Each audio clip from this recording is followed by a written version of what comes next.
a nuestro primer encuentro de becarios de Nueva Cultura. Esta actividad va a comenzar con un coloquio en que acá nuestros invitados van a analizar los resultados de las elecciones municipales.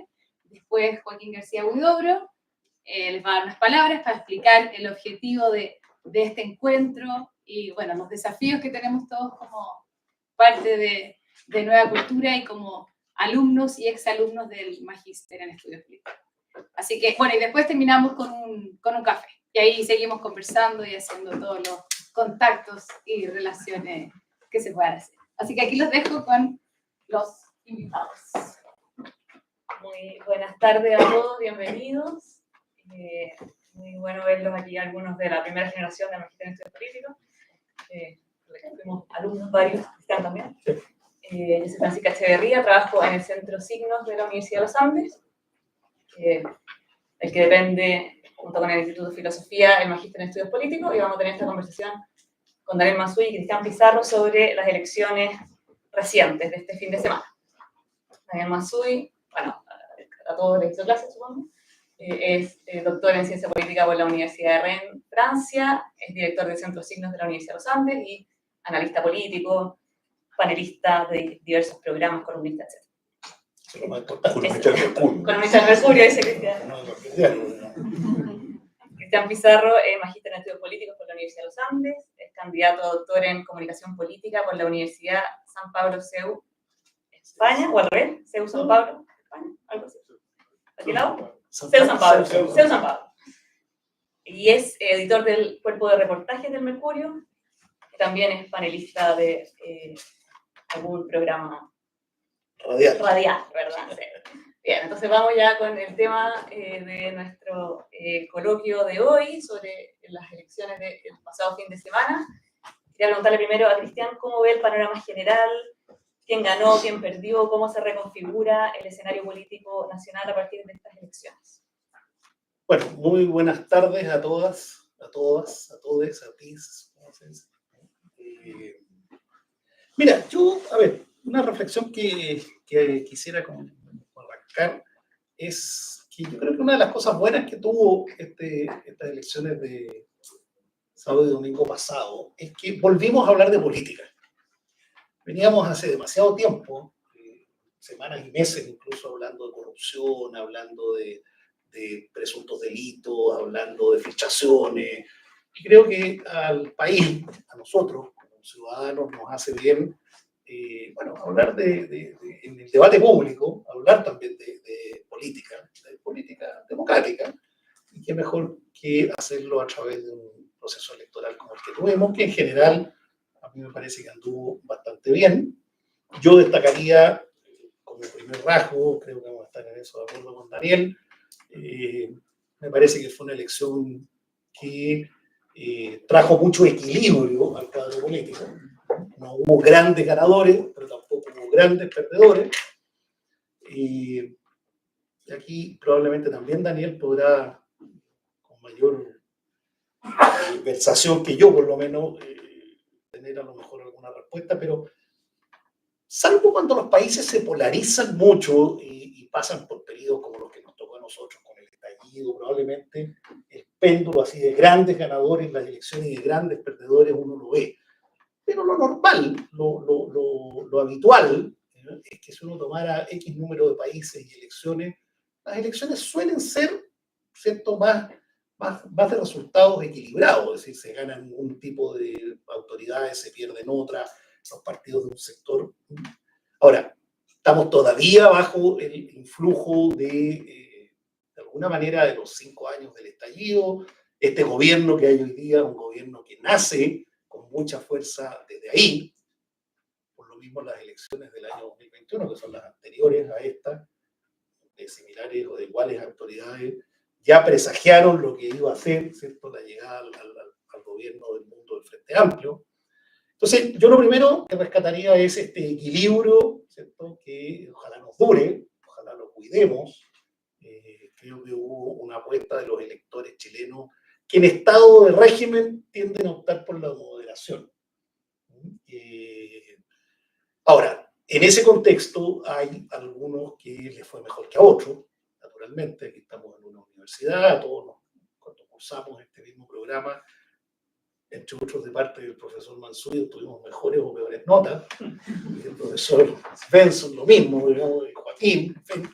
Pero creo que ahí también, y es el segundo punto que anoto, evidentemente creo que la centro-derecha, Chile Vamos, resultó beneficiado. Habían malos pronósticos de los analistas. Nosotros mismos publicamos, ¿está la Vale por aquí o no? Sí, la vi por ahí, ¿no? La Vale González, bueno, estaba ahí. Publicamos en reportaje hace unas 2 o 3 semanas un análisis de PPAU, en donde él presagiaba, por ejemplo, un muy importante triunfo del mundo republicano, cosa que no ocurrió. Y tercero, para cerrar el punto y entregar la palabra, creo que a las fuerzas del oficialismo tampoco le fue tan desastrosamente mal. Perdieron algunas cosas importantes para ellos, como por ejemplo la Comuna de Santiago, Ñuñoa, evidentemente, y era presumible que ocurriera, en gobernaciones regionales era demasiada la ventaja que tenían, ¿cierto? En las 16, piensen ustedes que solo una estaba en manos de la derecha, de Luciano Rivas, de Araucanía, que no le fue nada de bien esta vez en manos de Zafirio, pero tampoco fue una noche apocalíptica para el gobierno, y creo que la misma conferencia de prensa del presidente Boric, flanqueado por su ministra y el ministro Elizalde, fue que sea de las últimas fotos que tengamos en el archivo, digamos, de ese elenco, ¿no? Está por verse, seguramente lo vamos a hablar más rato, pero me pareció una conferencia correcta, donde marcó puntos importantes y donde, a pesar de la mala performance del gobierno en estos años que han transcurrido, no le fue, como digo, en forma estrepitosa. De hecho, el diario publicó un titular que decía que se había evitado una debacle. Yo creo que a eso es a lo que el gobierno se exponía y no sucedió. Daniel, ¿cómo ves tú el panorama general, las distintas fuerzas tras la elección? El primer comentario general importante, votó mucha gente. Nosotros habíamos tenido 3 elecciones con voto obligatorio: el plebiscito de salida, la elección de consejero y el plebiscito de salida 2.0, vamos a llamarlo 2.0, pero el segundo plebiscito de salida. Y por tanto, la única elección con candidatos, que era una elección equivalente a la senatorial, fue la elección de consejeros constitucionales, donde el Partido Republicano arrasó y se llevó, porcentualmente, y en elección de consejero se llevó una mayoría, o sea, en fin, se llevó mucho más de lo que ellos mismos esperaban, por de pronto. Entonces es interesante poner esta elección en ese contexto, porque el voto obligatorio era una incógnita, porque ingresó a votar una gran masa de ciudadanos que no habían votado nunca, que por tanto no tenían lealtad política, trayectoria de voto, que es lo que permite más o menos predecir por dónde va la cosa, y había una incógnita respecto de si esos votos se iban a sumar a las fuerzas tradicionales o si esos votos iban a alimentar nuevas fuerzas más bien disruptivas. Esto no significa que eso no vaya a ocurrir en el futuro, no estoy haciendo ninguna predicción, pero no deja de ser interesante que en esta primera elección municipal con voto obligatorio se haya dado un poco lo que decía Cristian como restauración de los equilibrios, ¿no? O sea, que el voto obligatorio, la verdad es que dejó el mapa distinto, porque vamos a comentar y Cristian ya dejó algunos de los cambios que hay, pero el voto obligatorio en esta ocasión no significó nada excepcionalmente disruptivo. Los liderazgos más estridentes, de hecho, no les fue tan bien a algunos de ellos, por lo menos, y por tanto es interesante notar que el voto obligatorio no cambió el mapa, y eso es una señal de tranquilidad provisoria, porque no es definitiva. Esto no significa que vaya a ocurrir siempre, pero había una incógnita respecto de que el voto obligatorio aumentara mucho el voto antisistema y el voto antipolítica. Y no fue eso lo que ocurrió el domingo, al menos en una primera lectura. Decía restauración de equilibrios porque efectivamente el año 2021, mientras hablaba Cristian, me acordaba que entre la elección de mayo de 2021, que es una hecatombe para la derecha, porque es elección de convencional y municipal al mismo tiempo, ¿no? Ya todo pasó tan rápido, ¿no? Y la elección de noviembre, que es donde José Antonio Cast sale primero y donde a la derecha le va la parlamentaria bien, empata el Senado, de hecho, pasan 6 meses. Y en esos 6 meses tuvimos 2 elecciones que dieron resultados completamente distintos, pero en fin, el punto de comparación era un momento que para la derecha fue una hecatombe total, que fue la elección de mayo del 2021, Y en ese punto de comparación, por supuesto que para la derecha era importante recuperar, ¿no? El presidente de la UDI hace no muchas semanas, antes del caso Monsalve, porque esto tiene muchos episodios, había dicho que cualquier cosa superior a mayo del 2021 era un triunfo. Lo que a mí me pareció es que se estaba poniendo el parche entre la herida, porque era un estándar bien bajo.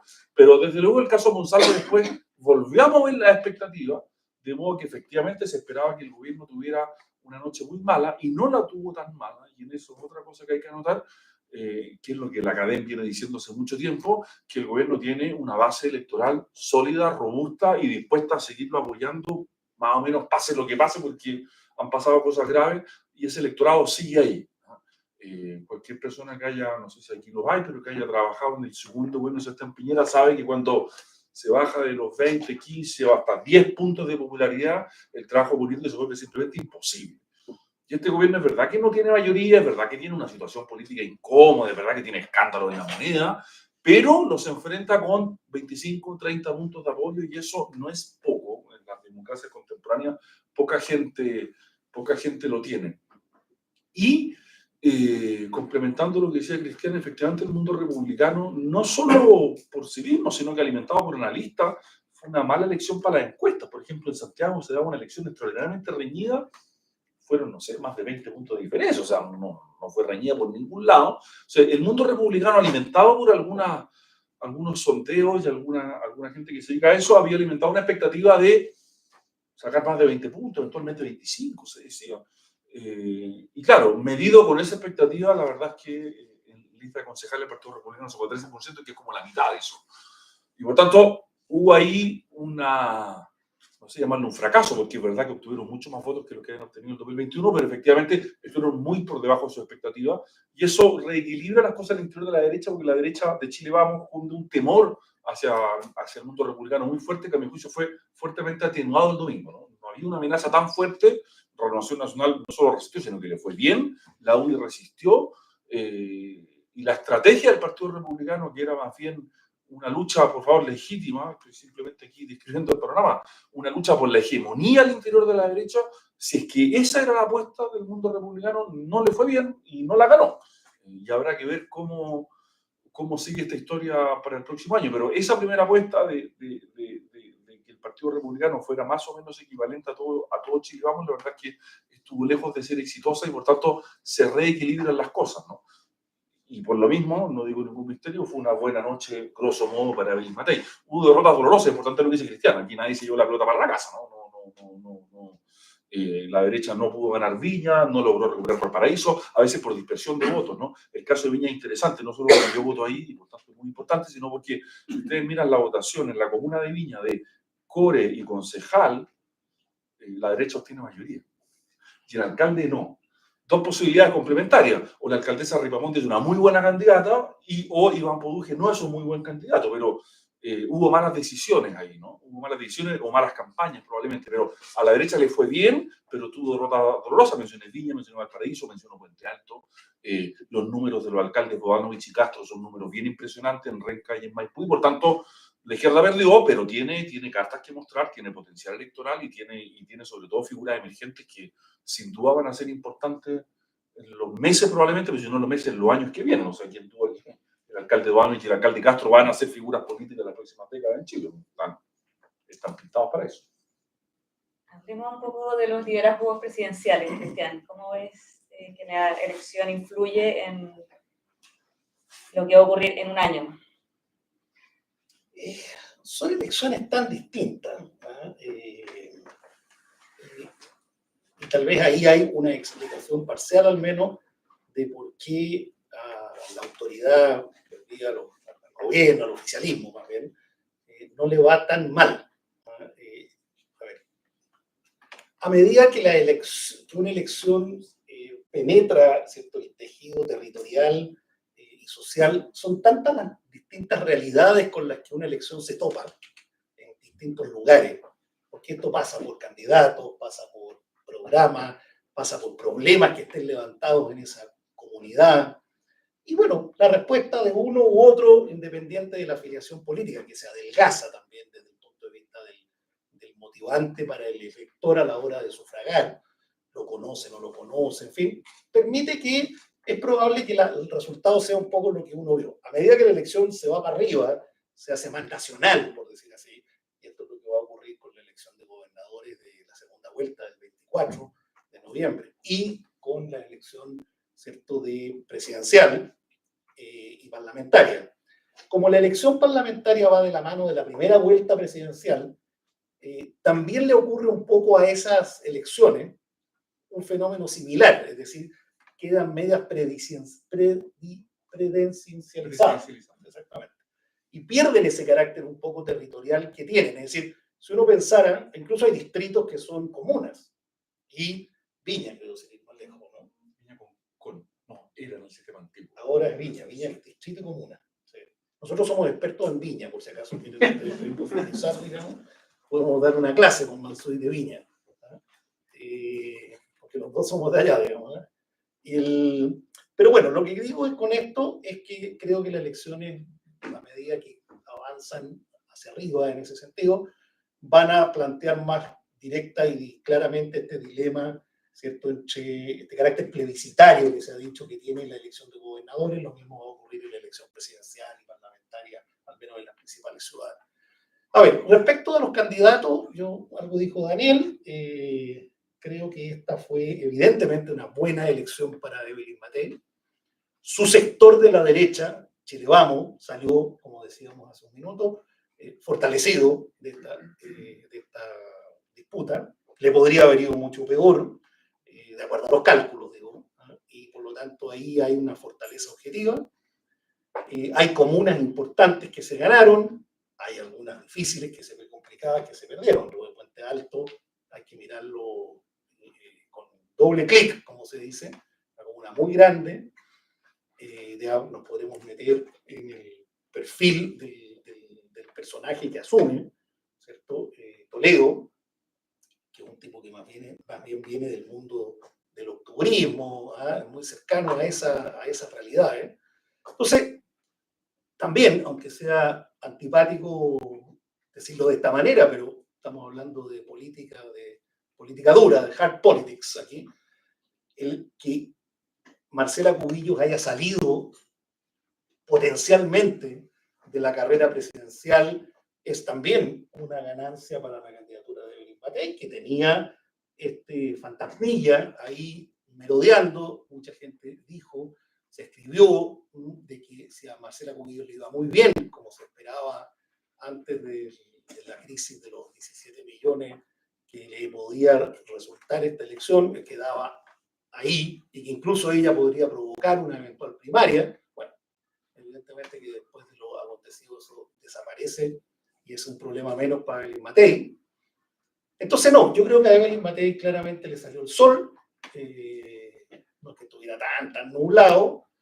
También a los partidos que la sustentan les da aire, lo que decía también Daniel, ya se sabe lo que pesa cada uno dentro de la coalición, y sobre todo, lo más importante a mi juicio, es que seguriza a Chile Vamos respecto de Republicano. Es decir, si Chile Vamos después de este resultado no entiende que lo que tiene que levantar detrás de Evelyn Matei es un proyecto de centro-derecha, mejor que bajen la cortina y cierren la puerta por fuera, porque no van a tener una mejor opción, ¿cierto?, de hacer aquello. Tienen la candidata presidencial, tienen un grupo de partidos que quedaron más fortalecidos que sus contendores del mundo republicano.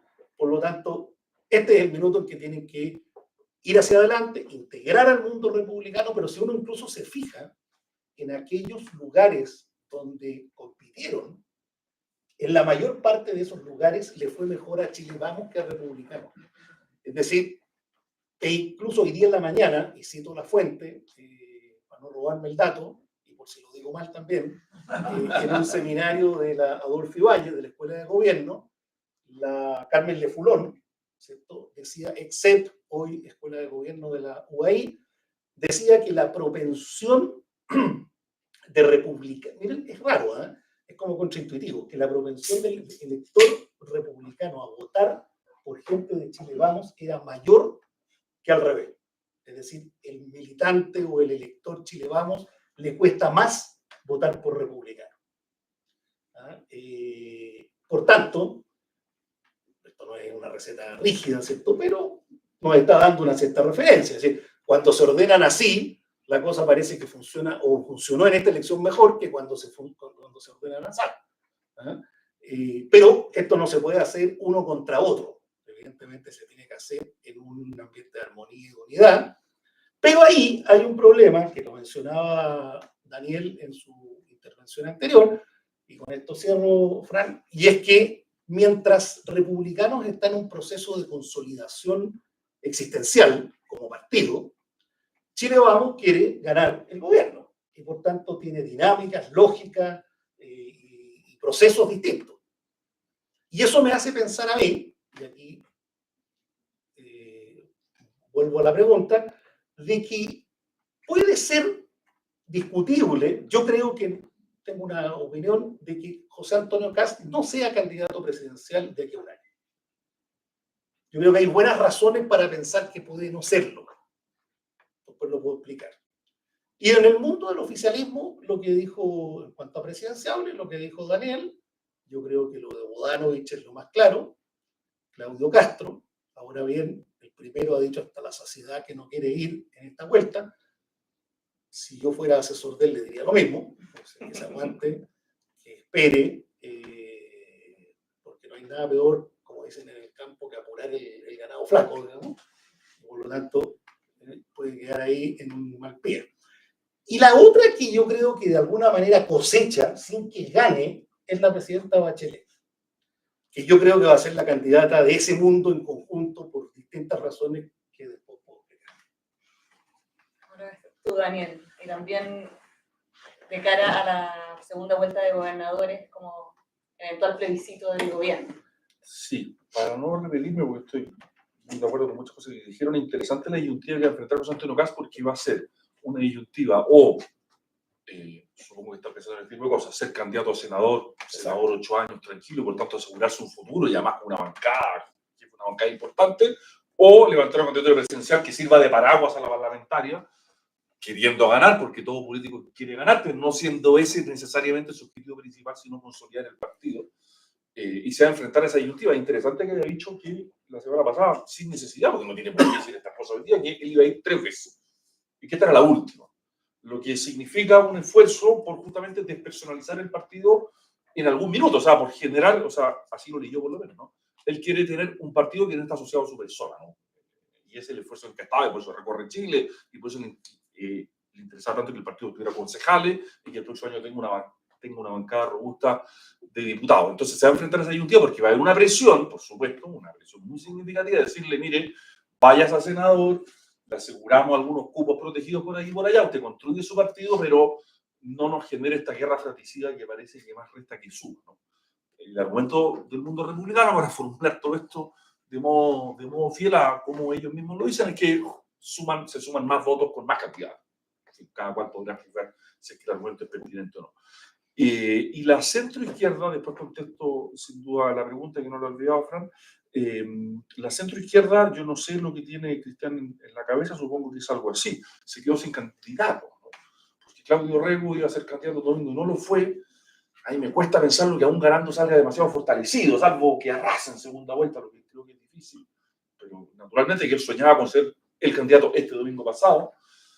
La ministra Tobac es una candidata que nunca aprendió del todo, pero yo creo que la decisión que tomó aquel fatídico martes para ellos, martes ya no sé cuánto, 13 de octubre, no sé. Martes negro. El martes negro, la decisión que tomó ese martes, la verdad es que yo creo que la liquidó políticamente en esta vuelta. Tomó una muy mala decisión esa noche, ella y el presidente, y como ese caso yo creo que va a seguir dando vuelta, ella va a tener que seguir dando explicaciones, no va a estar en eso. El alcalde Bodanovich ha dicho en todos los tonos que no, y yo también creo que es una buena decisión de él, aunque la presión en política es fuerte. Y por tanto, es curiosamente un mundo que tiene poco candidato, ¿no? El Frente Amplio no ha generado un candidato competitivo, el Partido Socialista tampoco lo tiene. Claudio Rego apostaba a llenar todo ese vacío, pero no está claro que lo puede hacer.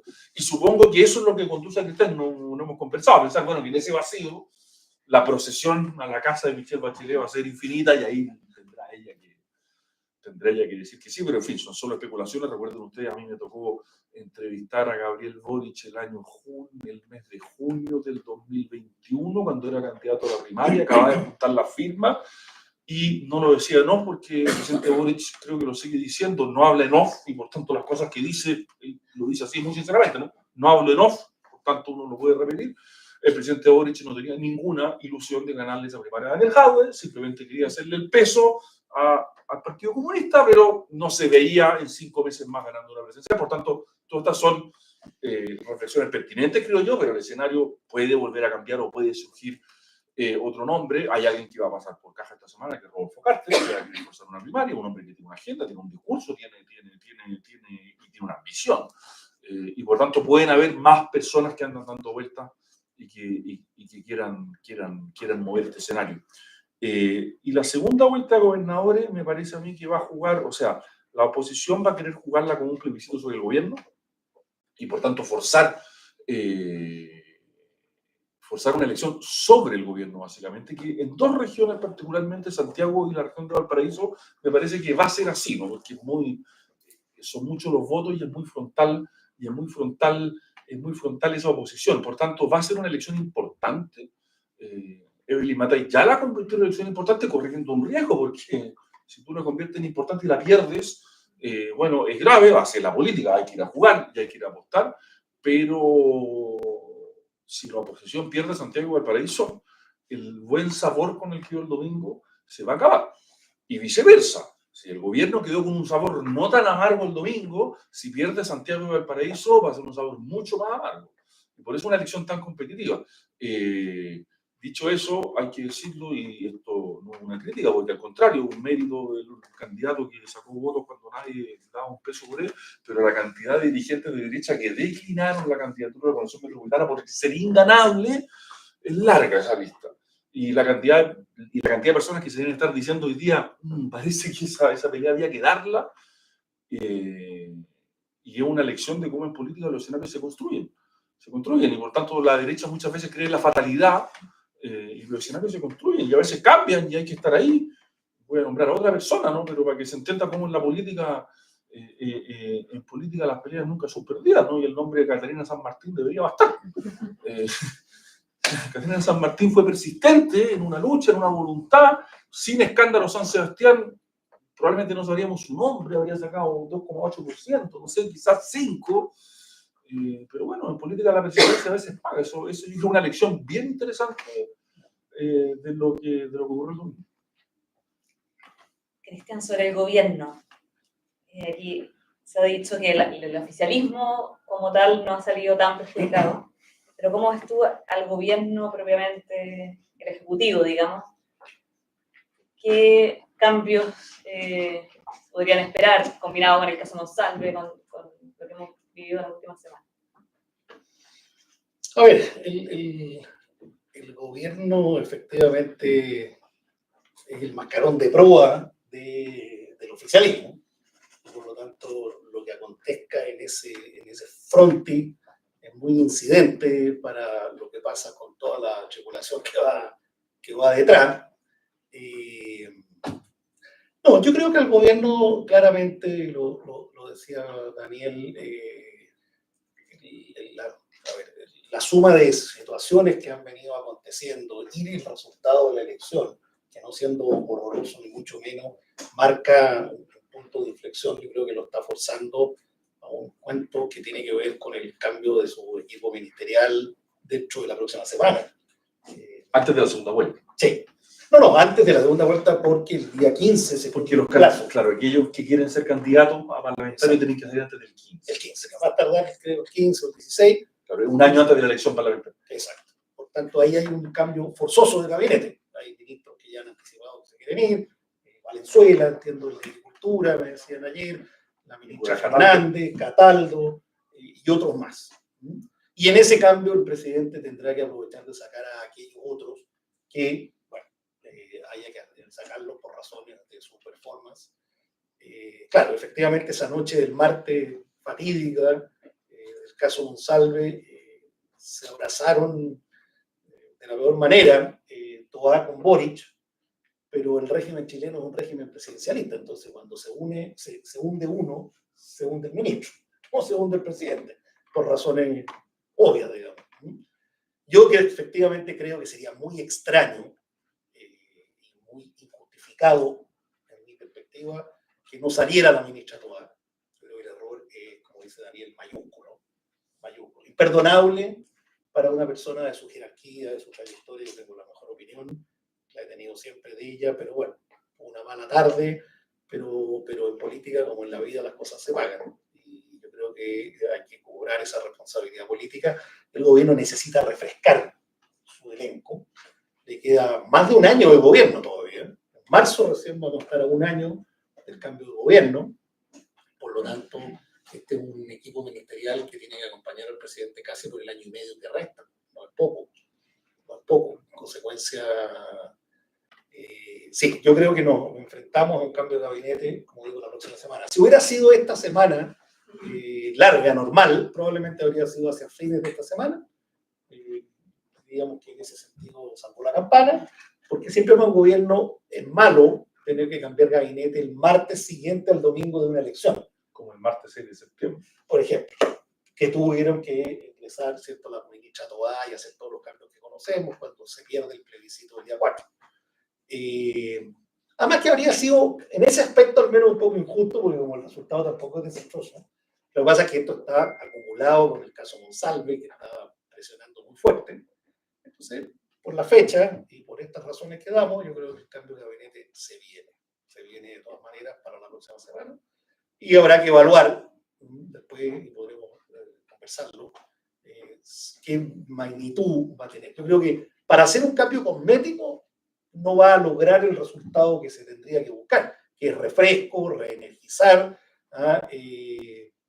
No sé si eso alcance a tener un impacto positivo en la segunda vuelta de gobernadores, pero como lo tienen que hacer forzosamente antes, bueno, hágalo de la mejor manera posible. ¿No?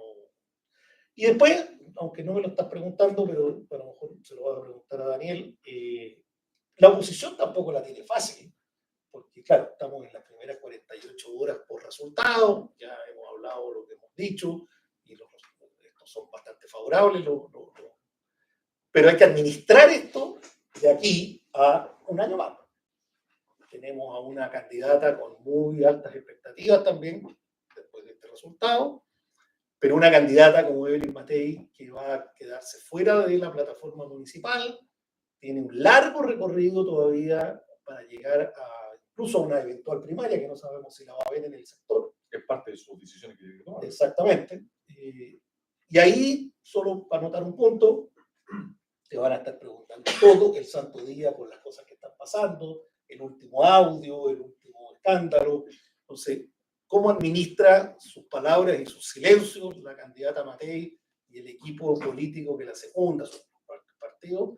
Creo que es lo que va a determinar si ella no está en abril o en mayo sufriendo un desgaste impensado, que hace, naturalmente, que a la candidatura que haya al frente, o las que hayan al frente, recuperen oxígeno, digamos, obviamente. Entonces, es una situación ciertamente compleja de administrar, no es fácil. Y respecto a una primaria, bueno, si fuera solo Carter quien la promueve o la pide, no va a haber primaria. Para que haya primaria, yo creo que hay un dato clave, que es que Renovación Nacional esté disponible el día después de sus resultados. Es decir, nosotros queremos llevar un candidato, ¿cierto?, porque creemos que es bueno para el partido y además porque le hace bien a Evelyn Matei salir fortalecida ganando en una interna. Si Renovación dice no, nos vamos a obligar y creemos que no hay sentido, no tiene sentido hacer una primaria, yo creo que no hay primaria. No veo mucho más. Si Devópolis solo no va a lograr una primaria, e Independiente, mi idea de derecha, salvo que Sichel se trastorne de nuevo, digamos, pero no creo. En fin, no lo veo. Mariana, me gustaría preguntarte por esta elección reciente en el contexto del periodo un poco más largo que estamos viviendo, de la transición, el fin de la transición, y sobre todo a partir de la crisis del 2019. ¿De qué modo esta elección se inserta en ese proceso y cómo también podría abrir posibles vías de solución, de recuperación de nuestra crisis, de la desconfianza de las instituciones, en la política, la brecha entre ciudadanía y político, etc.? Sí, esta elección mirada en esa línea un poco más larga tiene, por decirlo así, a mi juicio, ¿no? Son cosas todas discutibles y opinables, pero yo diría que es una oportunidad y una amenaza. ¿Y por qué voy a partir por la amenaza? ¿Por qué una amenaza? Porque una amenaza tanto para el gobierno como para la oposición, para sentir, mire, todo volvió a la normalidad, la pesadilla se acabó, tuvimos un mal sueño, qué sé yo, cómo podría ilustrar yo esto, ¿no? Cuando yo después de aquella elección de mayo del 2021 hablé con algunos candidatos derrotados, algunos electos también, y les preguntaba, porque yo aquella noche, mira cómo vienen las cosas en la cabeza, yo aquella noche estaba con la hoy ministra Toá en la radio comentando la elección mientras caían los resultados, ¿no? Entonces caía la lista del pueblo, ¿no? Que fue como el gran hecho de esa noche, ¿no? Y con la ministra Toá y con la, ¿cómo que era? Con los Rejón, Mónica Pérez, que estaba con nosotros, nos mirábamos y nos decíamos, bueno, ¿quién sabe quién está el pueblo? Y ninguno de nosotros tres sabía nada, ¿no? Por tanto, esa semana yo me dediqué a conversar con candidatos derrotados y electos, no por mucho, pero alguna preguntarle, bueno, ¿y dónde salieron? ¿Ustedes los vieron en la campaña rara de pandemia en todo caso? Pero ¿ustedes sabían de esto? No, nunca los vimos, no sabemos dónde estaban, no supimos dónde se metieron, no supimos nada de ellos. Esto alimentado por un sistema electoral, para los cientistas políticos delirante, pero en fin, esa materia de otra discusión, porque es lo que permitió que eso ocurriera, pero lo que reveló esa elección, entre muchas otras cosas, fue que había una crisis brutal de los partidos políticos, una crisis de representatividad, los partidos no están representando a nadie, ¿no? Porque se enteraron, como yo, esa noche, que había una lista del pueblo que se llevó, digamos, no sé, 30, 40 cupos, no me acuerdo cuánto era, ¿no? Por tanto, si usted es candidato y anda en la calle y no se entera de eso, es porque tiene un problema. Nosotros los analistas también tuvimos un problema, por favor, fue un problema sistémico, ¿no? Porque no supimos qué iba a ocurrir, que no íbamos a venir, que no sabíamos quiénes eran, que uno trataba de preguntarnos, yo tengo un conocido que conoce a alguien que, así de incógnita total era, ¿no? Y entonces la amenaza es esta, pensar que esta elección restauró los equilibrios y que por tanto esa crisis pasó. Yo creo que esa crisis sigue ahí, o en todo caso sigue latente, que puede despertar, que pueden haber fuerzas disruptivas, que puede haber candidatos antisistemas que les puede ir muy bien. Y por tanto, ¿en qué sentido digo que es una amenaza y una oportunidad? Porque es como un nuevo voto de confianza limitado y provisorio en los partidos políticos para decirle, mire, probamos lo otro, no fue mal, no resultó, les vamos a dar un voto de confianza nuevo, pero es un voto de confianza que vale, se lo digo en serio, vale una elección, ¿no? O sea, esto vale ahora. O sea, si es que los partidos políticos que les fue bien ese día no demuestran que tienen capacidad para construir un proyecto político que conecte con los anhelos de la grandes mayoría, y esto vale para gobierno y para oposición, porque la izquierda también pensó que el momento de octubre y el momento de la convención era un momento de izquierda y no era en estricto rigor, creo que el momento de izquierda era un momento más bien, se le llamó destituyente, ¿no? Era un movimiento muy antisistema, de mucha rabia, y por tanto gobierno y oposición tienen la responsabilidad enorme de hacerse cargo y de asumir esa oportunidad, porque de lo contrario, en la próxima elección vamos a tener otros resultados. Y aquí vuelvo a lo que dije al principio, ¿no? Tenemos un voto obligatorio, y ese voto obligatorio ya dio un resultado completamente disruptivo en la elección pasada, donde creo recordar que el número de los partidos, el orden de los partidos era este, ¿no? Partido Republicano 35, si recuerdo bien, la elección de consejeros constitucionales, Partido Socialista 8, Partido Comunista 7, Revolución Nacional 7 y la UDI 6, no sé, ese era el orden. Cualquier cientista político diría esto es enfermo. Si uno fuera doctor diría que usted está muy enfermo, tiene una fiebre alta, es muy raro que un partido tenga tal distancia con los otros. Esto es una elección más normal, ¿no? Revolución Nacional tiene 16, 17, creo, Partido Republicano 13, la UDI 10, Partido Socialista, Partido Radical. Sí, muy bien resucitado, 7 puntos, digamos, nunca hemos muerto a nadie. Partido Radical 7 puntos. Pero por eso la solución del problema político en Chile está ahí. El Partido Radical. Es una amenaza y una oportunidad, y por tanto yo lo leo como una manera de decir, mire, probamos otras cosas, no nos gustaron, vamos a seguir en el camino que nosotros consideramos normal, pero las causas de la crisis siguen ahí, y por tanto si los partidos no hacen una lectura atenta de lo que ocurrió, esto les va a explotar de nuevo en la cara. Esto es particularmente cierto para la derecha, que yo creo que si es que no forma cuadros, si no tiene listas parlamentarias consistentes, si no tiene un diagnóstico de lo que pasa en Chile y vuelve a ganar un gobierno, le puede volver a explotar el país en la cara. Yo creo que eso es un hecho de la causa, y le pasa a la oposición, o sea, le pasa al oficialismo también, le puede pasar de pensar que con ese 30% que tiene, que es sólido en todo caso, puede hacer algo más que administrar minorías, porque en el fondo yo decía que el 30% es sólido, y cuando uno ha tenido 7%, 30%, muchísimo, pero tampoco permite hacer mucho. Y la izquierda está obligada a prometer transformaciones que no puede cumplir, porque con un 30% la verdad es que alcanza para sobrevivir, perfecto, usted navega, no se hunde, ok, muy bien. Pero es una fábrica de frustración, porque usted está condenado a prometer transformaciones que no puede cumplir nunca, un 30% no alcanza para eso. Por eso el gran desafío, por ejemplo, que en fin, mucha gente lo viene diciendo hace años, no digo ninguna novedad, ¿será posible sacar una reforma de pensiones, por ejemplo, que los chilenos esperan hace 15, 20 años? Y si me apuran a mí, la derecha debería ser la más interesada en eso, porque si no, este problema le va a caer el 12 de marzo, si es que gana en el 2025. Y les cuento un secreto, no creo que los votos de la izquierda estén el 12 de marzo del 2025 para nada. Entonces, bueno, vamos a volver a dar vuelta en círculo. Vamos a apostar a que la derecha gane esa parlamentaria, y si no la gana, vamos a estar bloqueados 4 años más en pensiones, lo que va a sumar, no sé, vamos a sumar 25 años en esta discusión. Yo creo que ese es el desafío. Muy interesante. Muchísimas gracias, Cristian Pizarro, Daniel Mansuy, por esta conversación sobre el momento político. Nos dejamos ahora entonces con Joaquín García Huidobro. Mucho más entretenido que nosotros. Gracias. Iba a decir que es viñamarino, pero no es verdad, vivió en Viña. Pero no es lo mismo.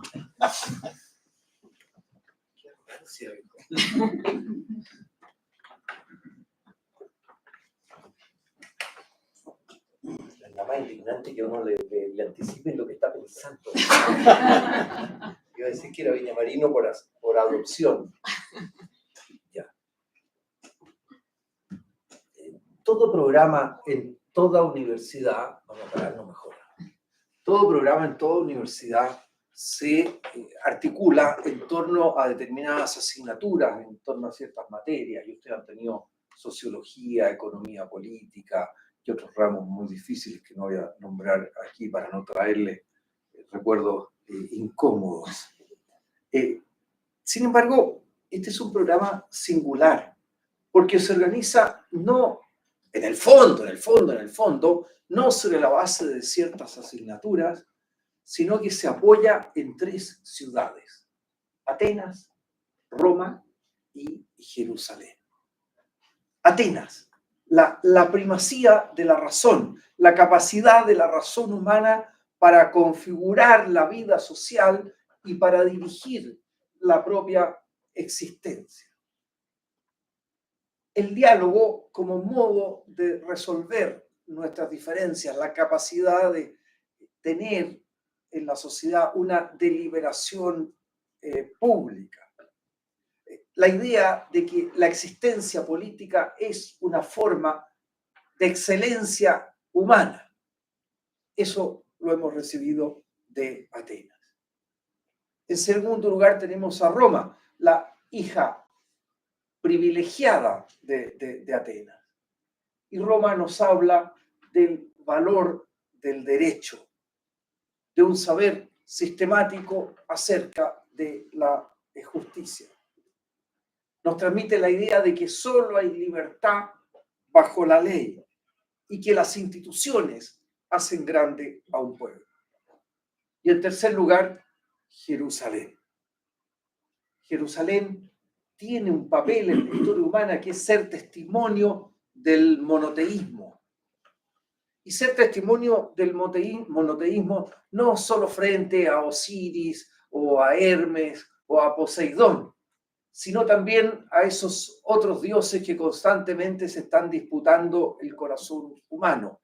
Me refiero al dinero o me refiero al poder. La idea de que esas no son las realidades últimas.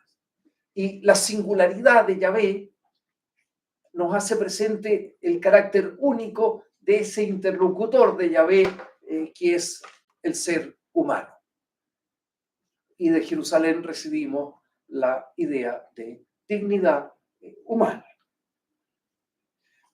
Uno de los elementos que tienen en común estas ciudades es la idea de comunidad. La plenitud humana no se alcanza, si estas ciudades nos han transmitido una herencia verdadera, no se alcanza la plenitud humana de manera aislada, sino que con los otros. Y quienes han sido formados nutriéndose a partir de la herencia de estas 3 ciudades, están especialmente capacitados para entender estas ideas. Ellos mismos pueden formar una comunidad, y una comunidad muy singular, que está compuesta por periodistas, por políticos, por académicos, por personas que están activas en el mundo público. Quien es parte de esta comunidad se da cuenta de la necesidad de tender puentes en estos mundos. ¿Cuánto daño ha sufrido nuestro país por la mutua indiferencia entre el mundo académico y el mundo de la prensa, entre el mundo académico y el mundo político, entre el mundo académico y el mundo empresarial? Si uno es heredero de estas tres ciudades, no puede intervenir en el debate público de cualquier manera. Tiene que emplear un tono adecuado, muy distinto de la estridencia que transmiten las redes sociales. Debe tener la disposición a aprender de todos. Y debe emplear lo que Donald Davidson, un filósofo anglosajón, llamaba el principio de caridad.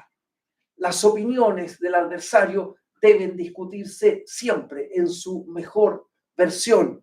Y no solo eso, sino que tenemos que tratar de hacer siempre una lectura benévola de las palabras ajenas y jamás escribir desde la ira. Me acuerdo cuando estaba empezando este programa, yo escribí una columna y se la mandé a una de las personas que habían recibido una beca. Y me dijo, este no es usted, aquí está enojado usted. Y tiré mi columna al papelero y hice otra columna. En una comunidad como esta, el ser corregido es un privilegio. Los textos mejoran en calidad, tanto en el contenido como en su tono. Se hacen más amables, se hacen más digeribles, ganan lectores. Una vez al año nosotros les preguntamos a ustedes por sus publicaciones. Les llega un mail de la Toco, les va preguntando y agradecemos que den sus respuestas. Ahora lo vamos a hacer en forma más científica, un documento Drive, etc. Me explicaron, pero no lo voy a entender cómo se hace. Pero confíen, ¿ya? Y sigan respondiendo porque eso es importante. El número, por supuesto que es significativo y estamos contentos, pero todavía se puede hacer más, muchísimo más. Quiero señalar solo dos tareas. Primero, la prensa regional, las regiones. Ya tenemos alumnos nuestros que están escribiendo en regiones. Esto es muy importante.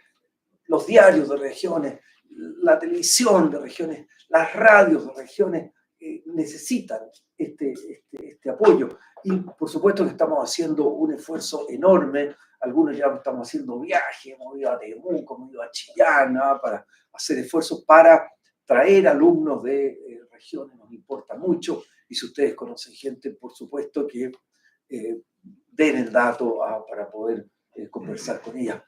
No se les olvida ahí, anoten un papelito. Ahora todos, cada uno, con un par de nombres de posibles alumnos. Tenemos que llegar a más gente que quiera, no necesariamente habitar en estas ciudades, pero recibir una formación que se nutre de lo que estas ciudades nos han enseñado y que no es poco.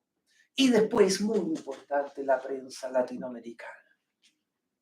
A mí me parte el alma cuando he ido a alguna, no voy a nombrar, pero alguna capital latinoamericana y he visto ahí el diario más tradicional, el diario más antiguo, y no tiene tribuna del lector. ¿Y qué significa eso? Un diario que no tiene tribuna del lector es un diario donde no existe un espacio público, donde todos podemos conversar en igualdad de condiciones si lo hacemos de manera respetuosa. Hay que ver cómo llegar a la prensa latinoamericana. Hay grandes diarios, por supuesto, en otros países.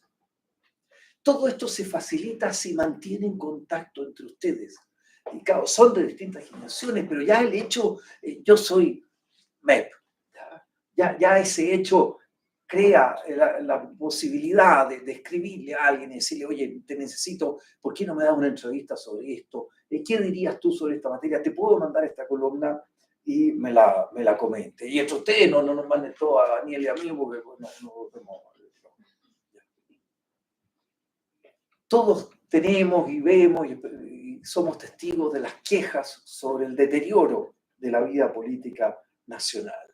Esas quejas son comprensibles y a veces todos nos enojamos un poco, pero el pesimismo paraliza. Nosotros no sabemos si vamos a tener éxito en estos empeños por mejorar la calidad de la discusión pública nacional. No lo sabemos, pero si no hacemos nada, si no dedicamos nuestras mejores energías a conseguirlo, será seguro que habremos fracasado.